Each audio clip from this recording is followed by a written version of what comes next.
Hello, fire goddesses. Welcome to episode 77. In today's episode, I loved it so much because I had Jane Wilson on the podcast. Jane is an author. She is a pole dance instructor and dancer, and she used to own her own pole dancing studio up until a couple of years ago. And Jane has taught over 10,000 people to feel strong and confident through pole dancing and fitness. As a former owner of Pole Fit Nation, she spent over a decade teaching pole, fitness, heels, and striptease dance classes while encouraging women to flip their hair, bang their heels, and love their curves.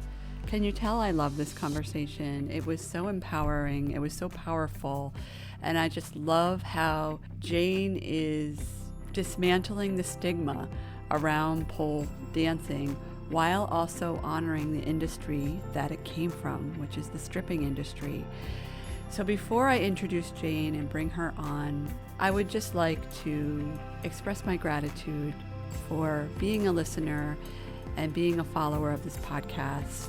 Whether you started listening this week or listened a few weeks ago or when I started the podcast in May of 2020, I just want you to know how incredibly grateful I am. And if you have received any value from this podcast, would you kindly leave this podcast a review at Apple Podcasts? And I feel like I say podcasts a lot in that when I do this request, but that would just really help get this podcast into more ears and in turn will help make a bigger impact. I would be forever grateful. So without further ado, please welcome Jane Wilson. Hello, fire goddesses. Welcome to another exciting episode of the Reclaim Your Fire podcast. My name is Angela Noel, and I am the host of the podcast. And today I am really excited to introduce to you my next guest, Jane Wilson. Hi, Jane. How are you? Hello. Thank you so much for inviting me on your show. I'm so excited to be talking about our topic today. Oh my goodness. I am so excited. And I think the goddesses, once they start listening, they're going to be excited too, because this is just one of those topics that in Reclaim Your Fire, it fits the mold really well, because I talk so much about breaking stigma and going into the next level of humanity, right? Where are we going? And I feel like this particular topic is really going to be helpful. So why don't we just start by you telling the audience who you are and how you help people? Hello, my name is Jane Wilson, and for the past 13 years, I have taught over 10,000 people to feel strong, sexy, and confident through pole dancing. I love it. And wait, you said how many? 10 years? 13 years and over 10,000. 10,000. Yeah, over 10,000 people. I actually had, I was encouraged to count how many people I've taught, because I was like, oh, I've taught a lot of people. And they're like, what's a lot? And when I owned my studio, I had boxes of waiver forms, which like in the basement, which sidebar, that's a fire hazard. But anyway, one of my friends was like, find out the actual number. And one afternoon took out all the waiver forms and counted all of the waiver forms. And that's how we know I've taught over 10,000 people.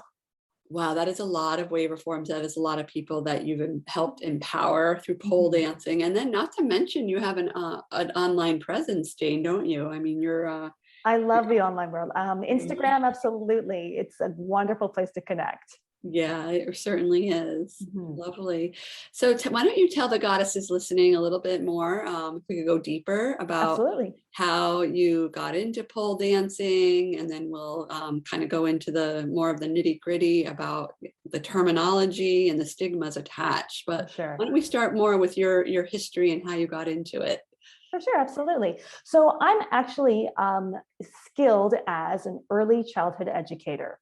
That's the path that I was originally going to be going on. And, I started that, put myself on that path when I was 18 years old. And for many years, I taught little children. And in the evenings, I taught at the university in their child development department. That was the path that I was placed myself on and that's how I was going to be for the rest of my life, as an early childhood educator. And then, as we know, sometimes life will take you on a totally different path that you don't even expect. I was on a maternity leave with my second child, and I wasn't feeling very good. I was feeling bored. I was feeling bloated, unhappy, and just wanting to hide. And one day I was telling my friend, as we were in the sandbox with our kids, that I wanted to do something totally not mom-like.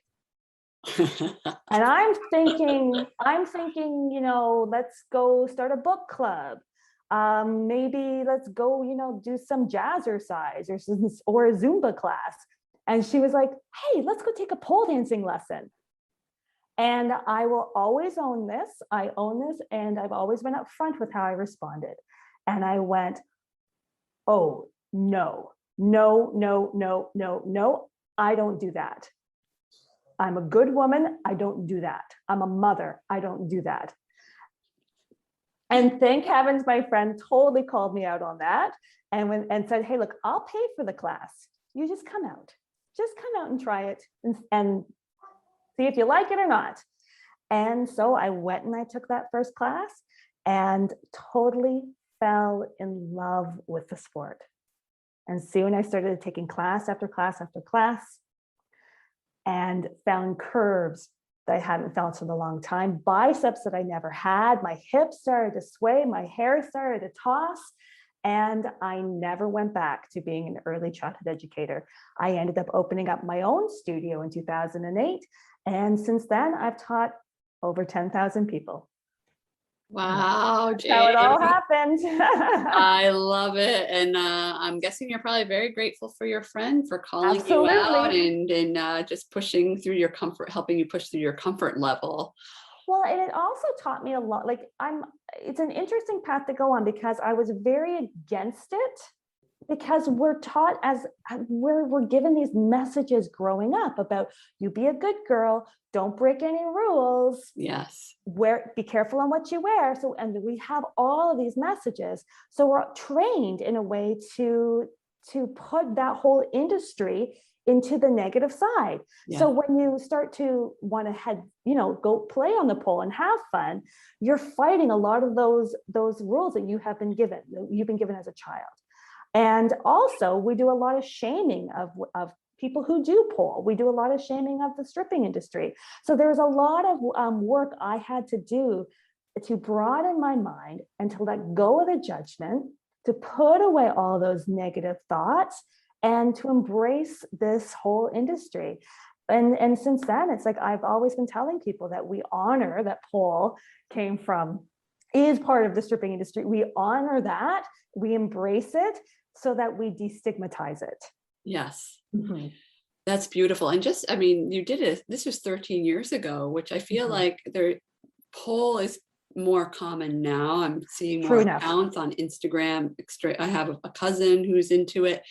But even 13 years ago, which is not that long ago, but kind of is, like, it was still kind of like... It was underground. It was underground. And I started at the beginning of the emergence of it. Mm-hmm.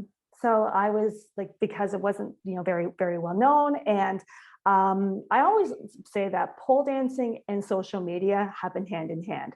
If we didn't have social media, we wouldn't have known so much about pole dancing. That has really helped build the industry and help get the message out. And it's also helped us help other women and people understand that it's okay to want to feel sexy in your life. That's okay. Yes, absolutely. And I love how you said that, because that is so, like you were saying, I grew up similarly, like be a good girl and your body, don't show too much of your body. I grew up in the, the 80s primarily, where, myself as well. Baggy, everything. No one really wore crop tops or anything like that. And if you did wear a crop top, you were the S word, right? Exactly. Yeah, you were not looked upon. And I can remember that still very clearly. Like, that was just not, girls did it, but they were often the topic, maybe even within the parents. I would say even more with the parents, and the teachers groups, like the adults, like, oh, that girl's wearing, she's showing a little bit too much, don't you think? And oh, absolutely. Well, let's look at if we want to dive into being an 80s baby, like let's look at Madonna and the Material Girl and Like a Virgin. Yes. Like scandalous. Yes. She really was I remember like learning more about Madonna. Not only is she an artist, but she's this incredible businesswoman. She really was, and probably still is, gutsy. Just she did some stuff that was revolutionary in this whole, expressing yourself through your body. Yep. And she released her sex book. Yeah. Do you remember that? Do you remember when Madonna released her sex book? Do you remember what it was called? Or I think it was called Sex, I think. I kind of remember that, but yeah. Oh my gosh. It was, okay, so Madonna's sex book was in the 90s. So actually now we're into the 90s. Yeah. And now when you look back at it, you're like, this is the book that caused so much drama and scandalous. Like it's so vanilla to how it is now. Like it's so vanilla when looking back.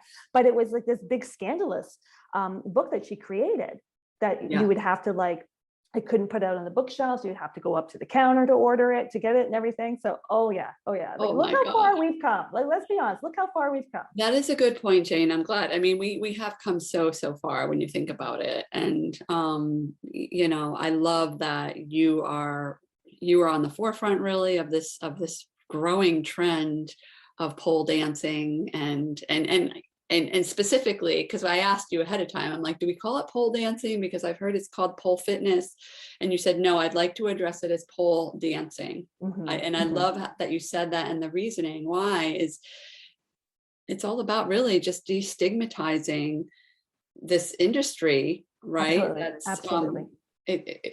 It's an industry, right? I mean, I remember I went to high school with this woman. I mean, she's, at the time when this was happening and I heard this was happening, she was probably in her early 20s and she was like a stripper.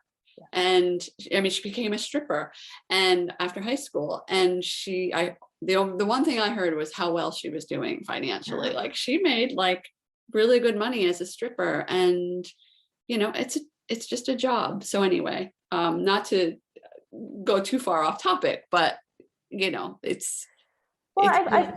firmly believe in sex workers' rights. I absolutely 100% believe in it. And being part of the pole dancing community has helped me change my mindset around it. And that's one of the things I'm grateful for the pole. It's helped me understand the industry a lot more, because really, and to be totally honest with you, I am an outsider in this in that community. Like I didn't come to the pole dancing as a stripper. I came in through as an early childhood educator, hockey mom who decided to take a class and fell in love with it. So I always understand and respect how I came into the pole world, so that I respect the people who've actually created pole. Like the pole came from the strip club, so we have to honor those roots. There was a time where people would say, pole came from the Malakam and gymnastics and that. And I'm like, no, pole actually came from the stripping community. Let's honor that, embrace it, so that, and respect it.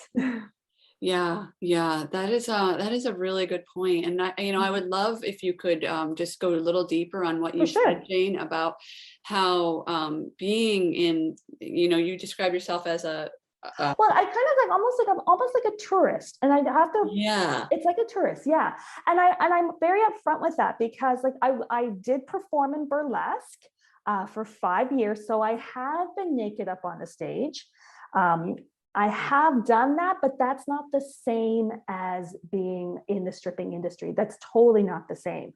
So I have been naked on stage. However, I haven't. It's still being a tourist in a way. Yeah. So that's why, and a lot of the reasons why people will refer to pole as pole fitness is a level of comfort. They'll come and call it pole fitness because I only do the fitness. Yeah. And it's because they're still concerned about the judgment. Yes. But we have to remove the shame. So, so I always tell people, you're doing pole dancing, and that's okay. Yeah, because it is, I mean, it is dancing. Absolutely. You are dancing. Absolutely. Yeah. Absolutely. And it happens to be a great workout. For sure. For sure. Yeah. And it really taps into that sensual part of you, that feminine part of you. And there's nothing wrong with wanting to feel sexy. There's nothing wrong with that. Right. Yeah. Mm-hmm. And I feel like that's such an important message really to drive home. Things like, we said earlier, we've come so far, but there's still, right, there's still so much judgment. Oh, absolutely. Our right sexuality and our bodies and revealing things. So what a powerful way. And I've had a few friends that have really gotten into it, and they say they just feel, and I would love if we could just talk about that a little bit more. Absolutely. The empowerment, like the feeling powerful when you're on the pole. If you could just describe that or share for sure of your experience, that would be amazing. Yes. Well, you have the physical aspect, right? So you are building strength, you are building muscles, you're using your body to create shapes. You're using your bodies to create momentum. So there's that powerful strength physical component from it.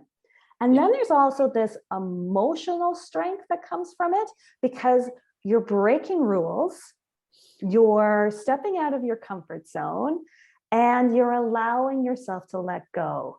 You're allowing yourself to try something different. You're allowing yourself to free up. So there's like an opening that comes with it. And so then you feel powerful from there. So, and whenever you move your body, whenever you dance, you start to open up. Mm-hmm. So there's this physical strength, and then there's this emotional strength that comes from the sport, this art form, this sport, this what I do. Yeah. And like you were saying, just there's something too, and that's really been something that I've been diving into, this concept of using your body, because we have these bodies, right? They're here for a reason. If you look at our muscular system, and you look, I mean, we're built to move, and we're built, I believe, to be strong, right? And to use them as tools really to move through, you mentioned the emotional piece, right? To move through emotion. And I feel like that's just something that's really, we're starting to hear more about. We have a mutual friend that empowers Miss Jen, who does this dance. And really just giving, everybody has their outlet, but this is, I feel like a very powerful outlet, right? To move through difficulty and really stand into our divine feminine. Absolutely. At the when the pandemic began, I think it was during first lockdown, I was approached by the gym that I was teaching some classes with, and they said, we need a class that's a stretch and restore class. Can you put together a program for us? And I said to them, I can definitely put together a stretch and restore class for you, but please be aware that I love this. I'm flowy, I'm feminine, I love sensual movement. You know my background. So I'm going to be pulling those elements into this stretch and restore class, this flexibility class. And they're like, okay, go for it. And I think it's almost like because they were desperate, because at the time, nobody was coming back to the gym to teach. Because this is during the beginning of the pandemic. After first lockdown, everybody was all freaked out, and it was like, do you want to come back and teach? And nobody was. And I was like, I'll come back and teach, but on my terms. So I created the stretch and restore class that had our hips moving, and we're rolling our shoulders, and we're flipping our hair, and we're loving our legs, and we're loving our curves. And the music is very, the music was chosen to tap into your feminine side. Well, the class started building up, and more people were signing up. And everyone's like, this class is taken off. And I'm like, yes, I know. I knew from the beginning that we need to move. And many times ladies would start crying during the class, because when you're moving your body, you're letting go of all that tension and anxiety that we're holding. Yeah. Yeah. And what a powerful way to just let go, right? I know that there's some people that really like running, and I'm just, for people listening and who say, their outlet is running or their outlet is fitness. I mean, whatever works for you. But what I'm hearing from you, Jane, is this is just like taking it up a level and really being in tune, because I feel like I love working out and fitness, yes, but it's missing that element, I think, of really being in touch with your body. Absolutely. And for women, being in touch with their femininity. We're not, moving our hips on the treadmill, or so. No, our hips are staying in everything. When you look at like, your hips never move, and women's hips start to get very tight. Yes. And it's an interesting thing, because at the beginning of the class, we always start with hip sways and hip circles, and to loosen up our hips. And a lot of the times in the beginning, we start very robotic. Like, we move to the right, to the back, to the left, to the front, and then we smooth it out, and you start to see them smoothing out their moves and flowing and moving from robotic to more flowing with their movement. Which that makes me think of, women who say, or men too, like that they can't, they can't dance, or they don't have the moves. And I'm wondering if that's just a product of being in a society that doesn't value the feminine. Or just getting tapped into rhythm and melody.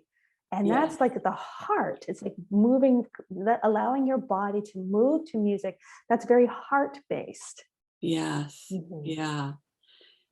Oh, so beautiful. So beautiful. I love it. So you used to have a studio. Correct. Where you taught over 10,000 students. Mm-hmm. And then in 2019, I sold the studio. Yeah. I had to make a very difficult decision. The studio was doing great. The studio is doing wonderful. And it was doing very, very well. I, on the other hand, was not doing well. I was exhausted. I was burnt out.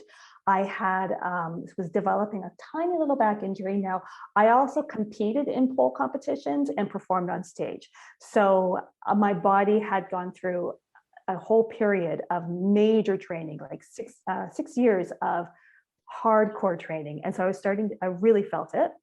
Mm-hmm. And I was angry. And it wasn't like I was angry for a day. It was going on for months and months and months. I had lost my parents, mm-hmm. and I was grieving, and I had this studio that was doing well and everyone was happy, but I was tired, I was burnt out and needed a rest. Yeah. And if you're angry, it doesn't go well with a studio. Yeah. You know, come take a class. You need to be very excited and enthusiastic. And I was more like, will you just come take a class? Like it wasn't working well. So after many, many months of feeling this way, we made a decision on behalf, thinking of what was best for the studio, was to sell the studio so that I can go rest. Mm-hmm. And, I love that this came up very organically, because what I talk about a lot on Reclaim Your Fire is burnout. Burnout is a kind of the umbrella term for a lot of things that happen to us when we are not in alignment, when we're overworking, when we're maybe saying yes to, there's so many reasons why we reach burnout. And I love that you brought this up, because what I heard you say is that it came down to a decision of really what is best for everybody, especially what is best for me and for my health, right? That anger that was showing up, right? That was a sign, right? That was something an invitation. Mm-hmm. Would you agree? Mm-hmm. Absolutely. Absolutely.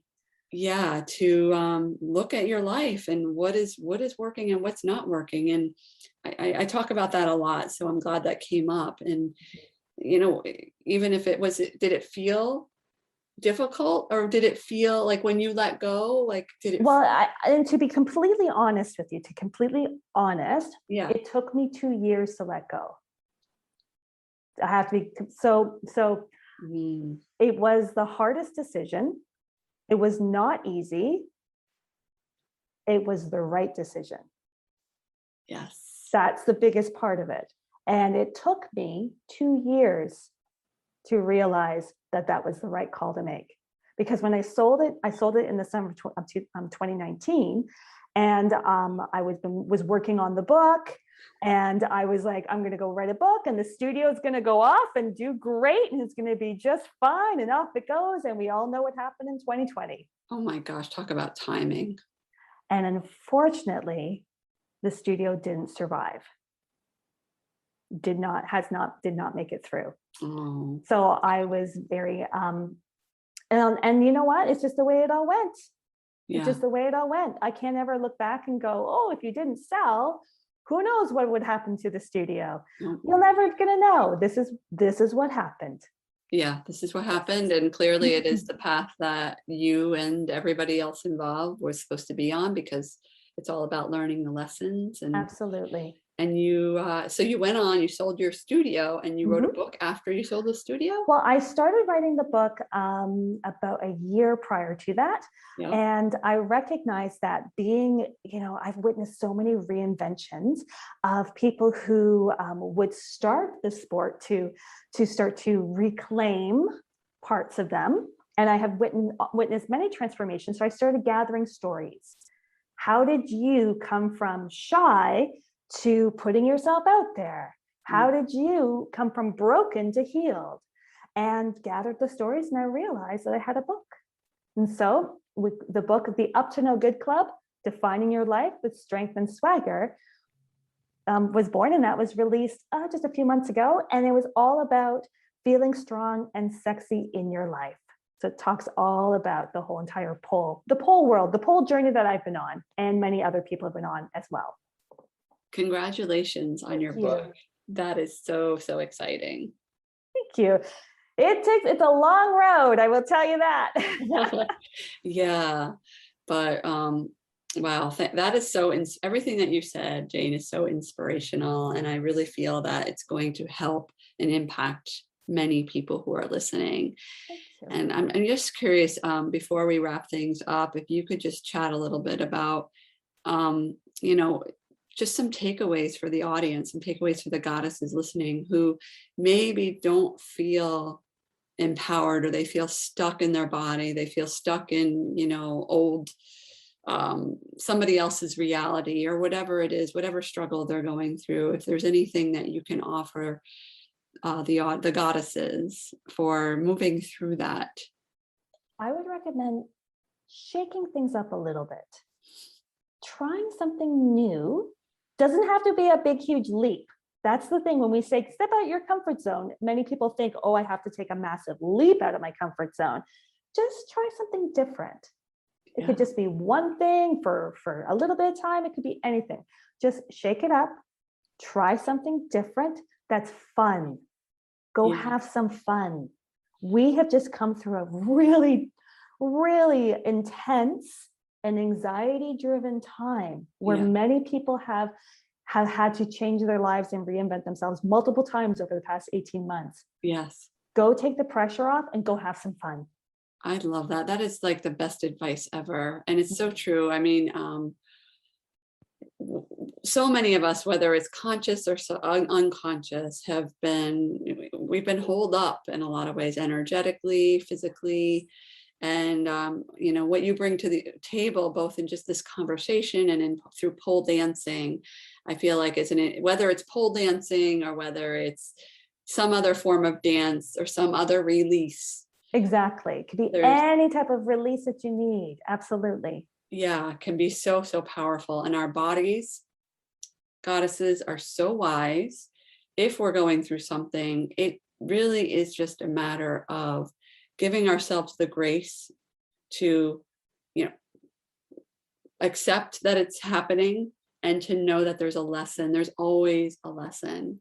Mm-hmm. And I feel that you've also demonstrated that really well with telling us about your journey too. Oh, I appreciate it. And thank you so much for allowing me to come on and share my journey and to talk about the Up to No Good Club. I appreciate it so very much. Thank you so much, Jane. So if people want to learn from you or find you, how can they do that? Okay. I am an Instagram addict. You can find me. I have 2 Instagram accounts, the Jane Wilson. And then also I run an account called Beginner Pole Dancing. Oh, wow. And that account is strictly beginner moves. And I started it about 3 or 4 months ago. It's taken off. It's been crazy. And it's all about helping people find ways in beginner to embrace the beginner, to love being a beginner and to really embrace the beginner aspects of pole dancing. A lot of times on Instagram, when you go to look at pole dancing, you see the crazy stuff, the iron X's, the jump from one pole to the next. Yeah, it can be intimidating. It's intimidating. And also with my body, I can't do that stuff anymore. Like I've done it. I can't do it because I could potentially do something major that, I have to really be careful. So I've come to embrace the beginner aspect of pole dancing and just love every moment of it. So I started an Instagram account called Beginner Pole Dancing, and that's where we celebrate beginners. And if somebody is a beginner and they really want to start, what would you recommend? Should they go find a place? Should they put a pole up in their house? Is that hard to do? How would that work? Well, there's many different things. And what's been interesting through the pandemic, what's happened is there's a major emergence of home poles. And you know what? And as we talk, I will, so you and I are on Zoom right now. There's a pole like right beside me. I will turn my camera so you can see it. There's my pole. There she is. There's my pole. Yes. And so I teach a lot of online. So, which has been because this whole in emergence of home poles, and a lot of people are wanting to learn. And if you turn to YouTube, if you turn to Instagram, you're picking and choosing, and you might not be choosing correctly. Yeah. So you need someone to kind of guide you along. It's like, and create a program based on your body. So I do teach a lot of online pole lessons. Now, if you prefer to be in a studio full of people and you're able to, the best way to find a pole studio in your area is to Google pole dance classes near me. Awesome. And it will all come up through Google. It will all come up. That's awesome. And I'm so glad to hear that you're also teaching classes too. I feel that that will be really useful information for people listening. I enjoy it. It just happened organically. Yeah. I had students start to reach out and say, because when their studio closed, I had students reach out and say, I have a pole at home. Can you teach me? And that's how that all began. Yeah. And I can't wait to check your other account out too, Beginner Pole Dancing. Beginner Pole Dancing. On Instagram. Mm-hmm. So they will be linked up into the show notes to the goddesses listening, as well as the link to your book and amazing. I appreciate it. Thank you. Yeah. Thank you, Jane, so much for your time, for your energy, for your luminosity. It's been a pleasure speaking with you. Fabulous. Thank you. This has been a blast. We talked about Madonna. I know. And the 80s. I mean, come on. All right, goddesses. Thank you so much, Jane. And goddesses, until next time, be radiant, be powerfully authentic, and know you can always reclaim your fire at any time. Be well. Hi, this is Angela Noel, and thank you so much for listening to this podcast. If you have found value in listening to this podcast, I would be so grateful if you could kindly share this podcast with those you care about. Please help me spread the word of empowerment and possibility and expansion by sharing this podcast. Or you could also leave a review on Apple Podcasts. Remember to follow me on Instagram at I am Angela Noel, or you could go to my website at www.angelanoelinternational.com to learn more about my work and to find out how you can work with me. Thank you very much.